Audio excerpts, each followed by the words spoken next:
Doctor साहब, नमस्ते। हम नगला जग्गे में जो रुद्र महायज्ञ हो रहा है फतेहपुर सीकरी में जी। और उसमें एक विवाद आया कि दक्षिणा ले ली वहाँ के ब्राह्मणों ने, साधुओं ने, पता नहीं किसके बारे में कहा जा रहा है, क्योंकि पुलिस में एफआईआर भी हुई है, ऐसा सुनने में आ रहा है। जी। और उन कुछ लोगों को, कुछ समाज के लोगों को शूद्र बता करके उनको बैठने नहीं दिया गया यज्ञ में। जी। तो ये सनातन धर्म पर आघात है या सनातन धर्म के अनुरूप है या सनातन धर्म के विरोध में यानी काम हुआ है जो भी है? क्योंकि सनातन धर्म तो कहता नहीं है किसी से भेद करो। आदि शंकराचार्य जी ने तो एक चांडाल को गुरु बनाया है, सनातन धर्म का तो कहीं मिलता नहीं है जो।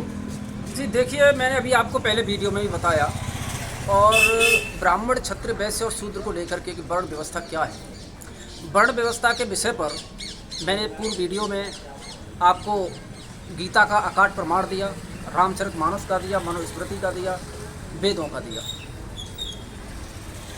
अब मैं विशेषकर, जब आपने नगला यज्ञ के यज्ञ के विषय में कहा है, तो मैं विशेषकर यज्ञ पर ही बोलूँगा।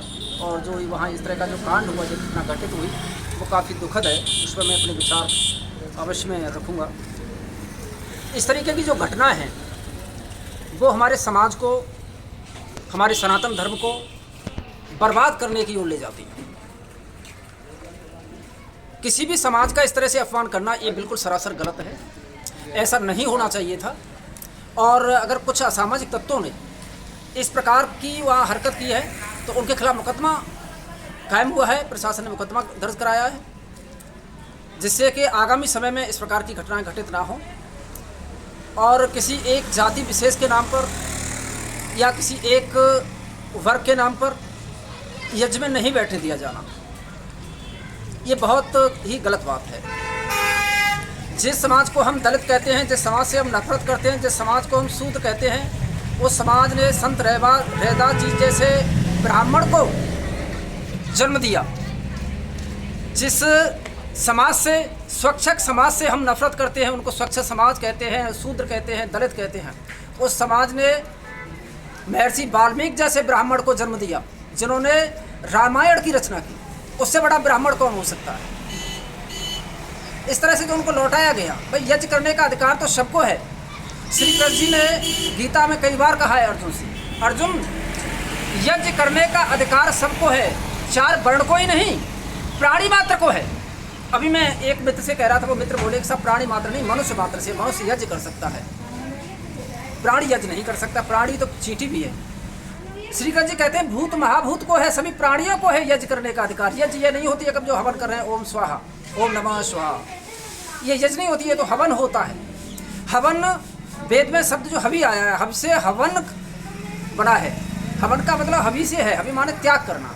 हम त्याग करते हैं, हम जो आहुति देते हैं, सामग्री की जो आहुति देते हैं, उससे हमारा वातावरण अच्छा बनता है, वो हम त्याग कर रहे हैं। वो ये जो हवन है यज्ञ नहीं है।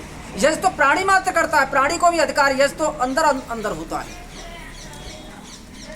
और यज्ञ से, यज्ञ करना धर्म है। श्री कृष्ण जी लिखते हैं गीता में, श्री कृष्ण जी ने कहा है कि हे अर्जुन, यज्ञ करना हर प्राणी मात्र का कर्तव्य है, और यज्ञ करना, लगातार यज्ञ करते रहना कर्म है, और कर्म करते रहना धर्म है।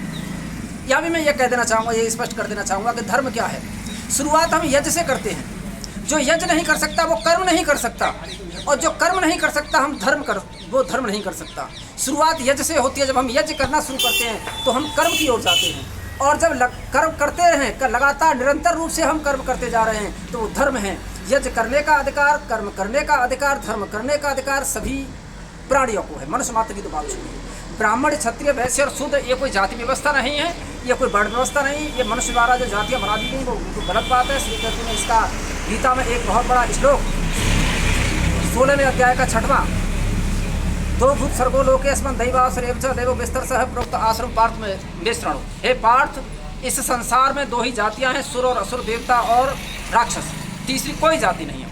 मैंने पूर्व के वीडियो में भी आपको बताया, ब्राह्मण, क्षत्रिय, वैश्य और शूद्र ये कोई वर्ण व्यवस्था नहीं है। वेद में चार वर्ण नहीं है, 5 वर्ण हैं। आम आदमी लेकर आमतौर पर हम 4 वर्ण जानते हैं। वेद में जो वर्णों का उल्लेख है वो 5 हैं, ब्राह्मण, क्षत्रिय, वैश्य और शूद्र और निषाद। एक वर्ण को तो हम भूल ही जाते हैं। जितना पढ़ लिया उतना कहना शुरू कर दिया, जितना पढ़ लिया उतना कहना शुरू कर दिया। लेकिन हम चिंतन करेंगे, मंथन करेंगे, मनन करेंगे, गंभीरता से अपने पावन ग्रंथों की ओर जाएंगे तो हमको सही जानकारी होती है। हमें किसी से नफरत नहीं करनी, जिनसे हम दर्द करते हैं, जिनसे हम नफरत करते हैं, सभी वो हमारे सुख दुख में हमारे साथ रहते हैं। नगला जग्गे में मैं विशेषकर इसी कारण चाहूँगा, जो हुआ है वो गलत हुआ है, और गलत हुआ तो उनके खिलाफ मुकदमा कायम हुआ है। इस तरह की हरकत नहीं होनी चाहिए। मैं तो भगवान से यही प्रार्थना करूँगा कि सारा समाज यज्ञ जो होता है वो समाज को जोड़ने के लिए है, तोड़ने के लिए नहीं है। और वहाँ के जो महाराज जी हैं शोभानंद भारती जी, उन्होंने बहुत अच्छा काम किया है। और अगर किसी असामाजिक तत्वों ने इस तरह की जो घटना घटित की है तो उनके खिलाफ मुकदमा कायम हुआ है। सभी लोग प्रेम से रहें, सभी यज्ञ में बैठें। और मैं चाहता हूं कि आगे आने वाले समय में अगर कहीं इस तरह का धार्मिक अनुष्ठान, इतना बड़ा यज्ञ नहीं हो सकता, संभव नहीं हो पाता, वो जब विशेष समय पर होगा, जब प्रभु की इच्छा होगी, जब भी कोई धार्मिक अनुष्ठान होता है, सभी भाई, सभी जातियाँ, सभी वर्ग एक प्रेम के साथ बैठें, सभी आहुति दें, हवन करें, यज्ञ करें, कर्म करें, धर्म करें। हाँ। कहीं नफरत वाला, घृणा वाली बात नहीं आनी चाहिए। इससे सनातन धर्म खतरे में आएगा, नष्ट हो जाएगा। हाँ, मैं यही कहना चाह रहा था कि इस तरीके के जो भेदभाव कुछ लोग करवाते हैं जन्म के आधार पर, जी, ये सनातन धर्म के द्रोही हैं या बिल्कुल द्रोही हैं, एकदम द्रोही हैं। क्योंकि इस तरह का भेद नहीं करना क्योंकि जब भी हम यानी राजपूतों से पहले प्रतिहारों का शासन देखते हैं तो प्रतिहारों ने शकों को और हूणों को भी वैदिक बनाया, सनातनी बनाया और अपने में मिलाया। और राणा कुंभा के काल में जो अभियान चला, उन्होंने जितने भी मुस्लिम थे उनको अपने राज्य में हिंदू बनाया फिर से। जी। शिवाजी राजे की जो शासन व्यवस्था थी, वहाँ पे एक पंडित राव का पद है, उसका यही काम था कि जो क्रिश्चियन बन चुके हैं, जो लोग मुसलमान बन चुके हैं, उनको फिर से बनाया जाए। और कोई भेदभाव नहीं है, कुछ भी नहीं है। और जहाँ तक यहाँ तो भरतपुर जो राज्य है, इसकी व्यवस्था में भी जाटवों का बड़ा योगदान बताया जाता है। कहा जाता है कि भरतपुर के राजा महाराजा जाटवों पर बहुत विश्वास करते थे और कभी जाटवों ने उनको धोखा भी नहीं दिया। देखिए, जहाँ तक सनातन धर्म की बात है, सनातन धर्म आत्मा के लिए है, मनुष्य के लिए है। सनातन धर्म है क्या? श्री कृष्ण जी गीता में बड़ी सुंदर तरीके से अर्जुन को समझाते हैं। वेद हमको समझाता है, हम वेद माता को पढ़ते नहीं, वेद की ज्ञान वाणियों को हम पढ़े, ज्ञान कर्म उपासना, ऋग यजुः शाम की ऋचाओं को हम पढ़ते हैं, ज्ञान वाणियों को हम पढ़ते हैं, तब हमको ज्ञान होता है कि सनातन धर्म है क्या। सनातन धर्म परम पिता से मिलाने वाली प्रक्रिया का नाम सनातन है। हाँ, आपने सत्य कहा। वो आत्मा को मिलाता है, न उसमें हिंदू है, न मुस्लिम है, न सिख है, न ईसाई है। वो आत्मा के लिए है और आत्मा सब में है। इसीलिए सनातन धर्म ही एकमात्र धर्म है। बाकी जो धर्म है वो धर्म है नहीं, मजहब हैं, पंथ हैं, व्यवस्था बना ली है महापुरुषों ने। वो अपने देश काल परिस्थिति के अनुसार इस प्रकार की जो उन्होंने व्यवस्था बनाई होगी, महापुरुष जाने उस समय इस तरह का रहा होगा। लेकिन जो केवल धर्म है वो सनातन धर्म ही श्रेष्ठ है, जो परमपिता परमात्मा की ओर है। आपने सत्य कहा। एक बार महाभारत में प्रसंग आता है, जब भीष्म सैया पे पड़े होते हैं जी, तो पांडव उनसे सवाल करते हैं कि धर्म क्या है। तो चूंकि महाभारत काल तक मूर्ति पूजा थी नहीं जी, तब भीष्म जब घायल अवस्था में उनको जवाब देते हैं योगी शिव का हवाला दे करके जी, कि सरलता ही धर्म है।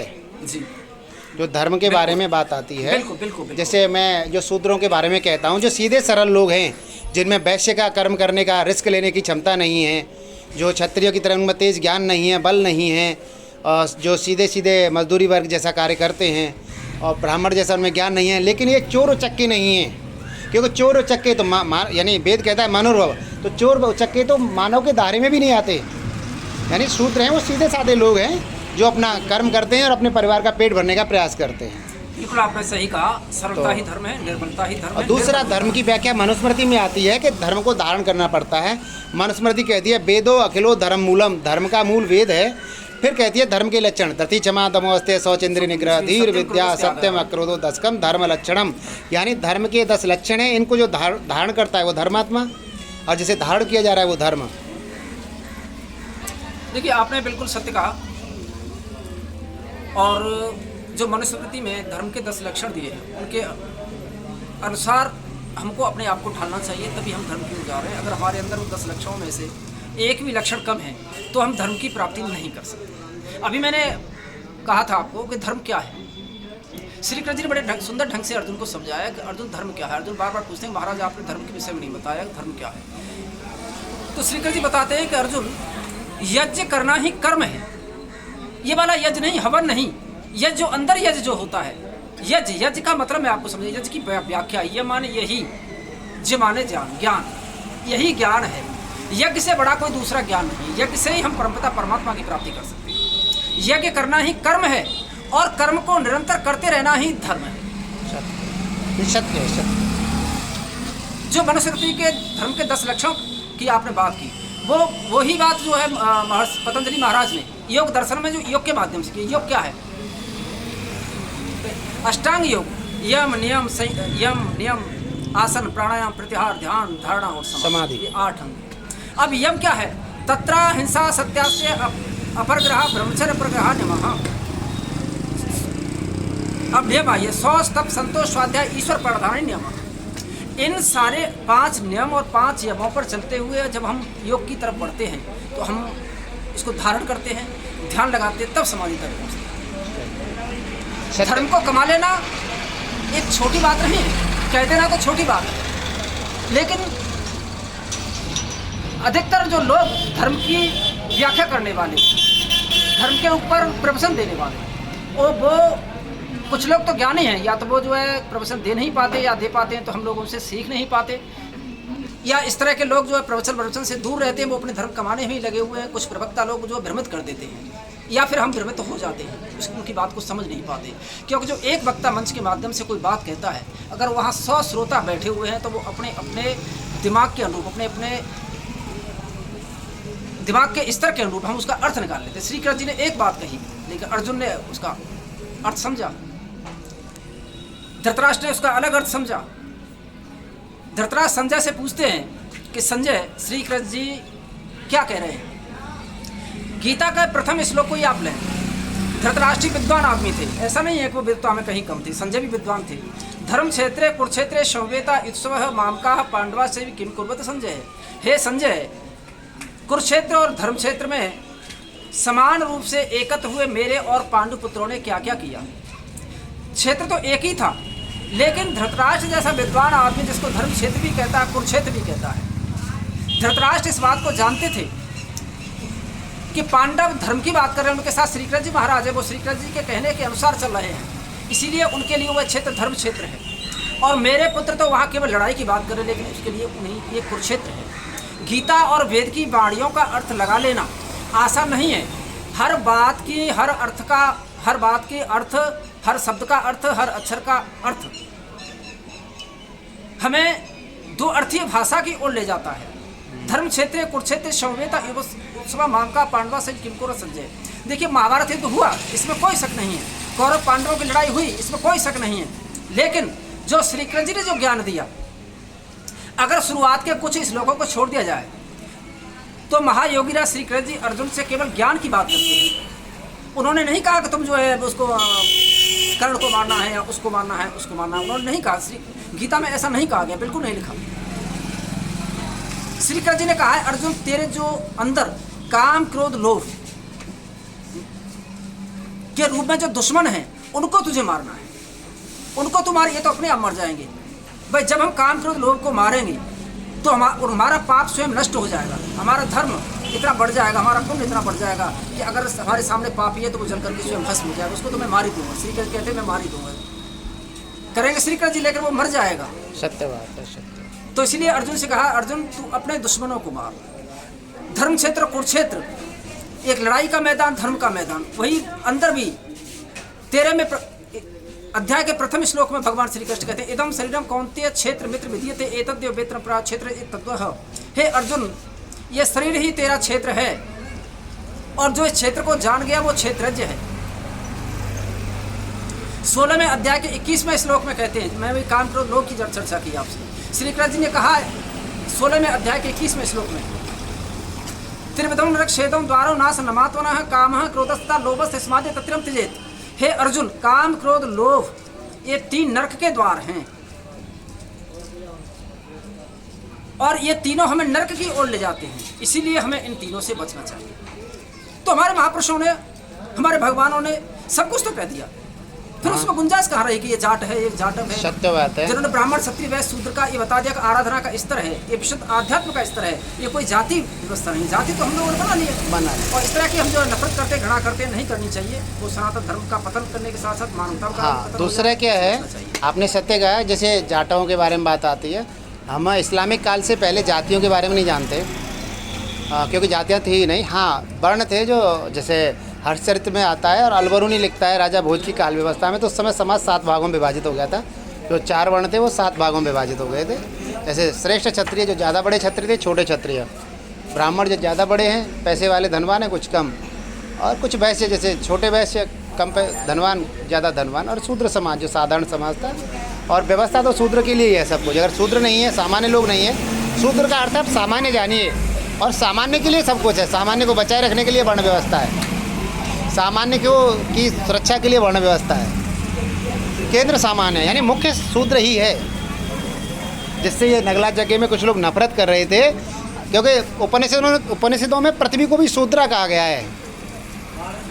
देखिए तो वो जो नफरत कर रहे थे वो ऐसे लोग कर रहे हैं, उन्होंने उपनिषद के विषय में जाना ही नहीं, उपनिषद को उन्होंने देखा नहीं, पढ़ा नहीं, उनको वेद को उन्होंने जाना नहीं, गीता को उन्होंने जाना नहीं, और रामायण को उन्होंने जाना नहीं, महर्षि वाल्मीकि को उन्होंने जाना नहीं, संत रैदास जी को उन्होंने जाना नहीं, और सूरदास को, और शायद उन्होंने खुद को भी नहीं जाना। नहीं, खुद को तो तब जानेंगे वो महापुरुष सीखे तभी तो खुद को तो तब जानेंगे। खुद को जानना ही तो सब कुछ को जानेंगे, क्योंकि हमारे अंदर भगवान हमारे अंदर ही तो है। हम खुद को किसको जानेंगे? परमपिता परमात्मा को ही तो हम जानेंगे। जब खुद को जान जाएंगे तो फिर ये नफरत रहेगी नहीं। उन्होंने किसी को जाना नहीं, और उन्होंने संविधान को भी नहीं जाना। उन्होंने संविधान को भी नहीं समझा कि हमारा संविधान क्या कहता है। उन्होंने आज शासन व्यवस्था को नहीं समझा कि हमारा शासन क्या चाहता है, हमारे माननीय मुख्यमंत्री जी क्या चाह रहे हैं, हमारे माननीय प्रधानमंत्री जी क्या चाह रहे हैं, हमारे महापुरुष क्या चाह रहे थे, हमारे भगवान श्री कृष्ण क्या चाह रहे थे, भगवान राम क्या चाह रहे थे, महाराज मनु क्या चाह रहे थे। कहते हैं मनु व्यवस्था, मनवादी मनवादी मनवादी। उन्होंने ऐसे लोग जो मनवादी कहते हैं, उन्होंने मनुस्मृति को ठीक से नहीं पढ़ा।